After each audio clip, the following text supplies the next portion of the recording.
Marilah kita mendengarkan pembacaan Injil pada hari ini. Tuhan bersamamu dan bersama rohmu. Inilah Injil menurut karangan Santo Yohanes. Dimuliakanlah Tuhan. Sesudah sarapan, Yesus berkata kepada Simon Petrus, "Simon, anak Yohanes, apakah engkau mengasihi aku lebih daripada mereka ini?" Jawab Petrus kepadanya, "Benar Tuhan, engkau tahu bahwa aku mengasihi engkau." Kata Yesus kepadanya, "Gembalakanlah domba-dombaku." Kata Yesus pula kepadanya untuk kedua kalinya, "Simon, anak Yohanes, apakah engkau mengasihi aku?" Jawab Petrus kepadanya, "Benar Tuhan, engkau tahu bahwa aku mengasihi engkau."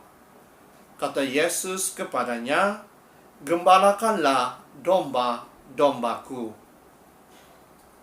Kata Yesus kepadanya untuk ketiga kalinya, "Simon, anak Yohanes, apakah engkau mengasihi aku?" Maka sedih hati Petrus karena Yesus berkata untuk ketiga kalinya, "Apakah engkau mengasihi aku?" Dan ia berkata kepadanya, "Tuhan, engkau tahu segala sesuatu. Engkau tahu bahwa aku mengasihi engkau." Kata Yesus kepadanya, "Gembalakanlah domba-dombaku.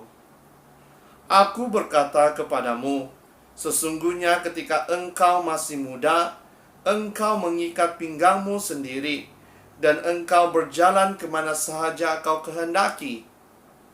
Tetapi jika engkau sudah menjadi tua, engkau akan mengulurkan tanganmu, dan orang lain akan mengikat engkau dan membawa engkau ke tempat yang tidak kau kehendaki."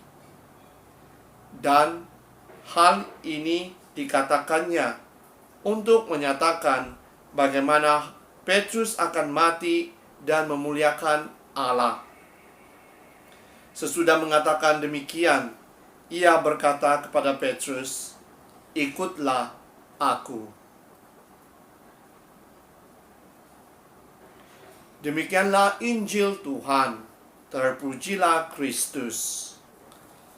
Saudara dan saudari yang seiman dalam Yesus Kristus, di dalam sebuah pelayanan, tidak kira pelayanan di gereja ataupun pelayanan di komuniti-komuniti kecil yang kita ikut, sememangnya memerlukan pengorbanan.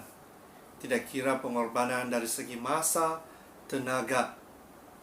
Karena apa? Karena pelayanan kadangkala memerlukan komitmen kita yang tinggi. Oleh itu, kita harus tanya dalam diri kita, mampukah kita untuk mengambil pelayanan ini? Dan di dalam pelayanan ini, kita juga harus memberi kasih sayang kita kepada orang lain, orang yang kita layani, community yang kita layani itu. Kita harus memberikan kasih kita. Kita harus menghargai dan juga menghormati mereka. Ini dapat dilihat di dalam diri Santo Petrus apabila Yesus di dalam Injil pada hari ini bertanya kepadanya, adakah dia mencintai Yesus?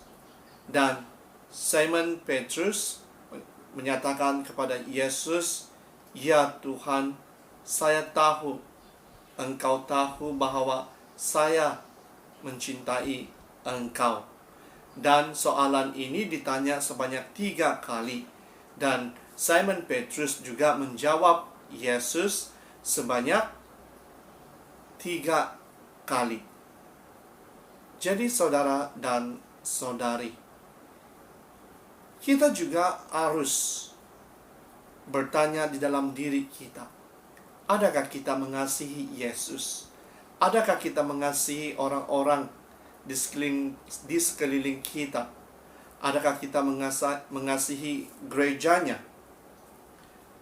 Karena kadangkala kita mengatakan bahwa kita mengasihi di antara satu sama yang lain, tetapi di dalam perbuatan kita tidak pernah tunjukkan. Inilah saatnya kita tunjukkan kasih kita kepada semua orang yang kita temui. Marilah kita kongsikan kasih yang Yesus berikan kepada kita, kepada semua orang. Dan di dalam pembacaan Injil pada hari ini ada 3 perkara yang dapat kita pelajari. Pertama, apapun pekerjaan atau pelayanan yang kita lakukan, kita haruslah lakukan dalam nama Yesus. Biarlah pelayanan itu bukan menunjukkan diri kita, tetapi menunjukkan diri Yesus yang ada di dalam kehidupan kita setiap hari. Sebab sebagai seorang Kristen, fokus kehidupan kita adalah tertumpu kepada Yesus, kepada ajaran-ajarannya. Yang kedua, kita harus ingat tanggung jawab kita sebagai seorang Kristen. Tanggung jawab kita sebagai seorang Kristen adalah menyampaikan kabar gembira Yesus kepada semua orang. Jadi, mampukah kita untuk melakukan tugas ini? Sama seperti rasul-rasul Yesus di dalam pembacaan Injil pertama pada hari ini, di mana apabila mereka mewartakan kabar gembiranya, banyak tentangan, banyak cobaan yang mereka hadapi. Tetapi mereka tidak gentar, malah mereka berani untuk menjadi saksi Yesus kepada semua orang. Begitu juga dengan kita. Kita haruslah berani bersaksi. Kita haruslah berani menebar ke tempat yang dalam untuk mencari domba-domba yang sesat. Jadi, kita harus bertanya dalam diri kita, maukah kita diutus? Maukah kita menjadi saksi Yesus? Yang ketiga, kesaksian kita tunjukkan itu haruslah dapat dilihat melalui tindakan kita. Kadangkala kita mengatakan bahwa kita mengasihi di antara satu sama yang lain. Tetapi apa yang terjadi? Kita tidak dapat menunjukkan di dalam tindakan kita. Malahan kita lebih suka bercakap mengenai orang lain. Jadi saudara dan saudari, biarlah kesaksian kita itu dapat juga dilihat melalui tindakan kita. Jadi marilah kita berdoa pada saat ini agar Tuhan akan membantu kita untuk menjadi saksi-saksinya kepada semua orang. Sekali lagi, jangan takut untuk bersaksi demi Tuhan Yesus. Dalam nama Bapa, Putra, dan Roh Kudus.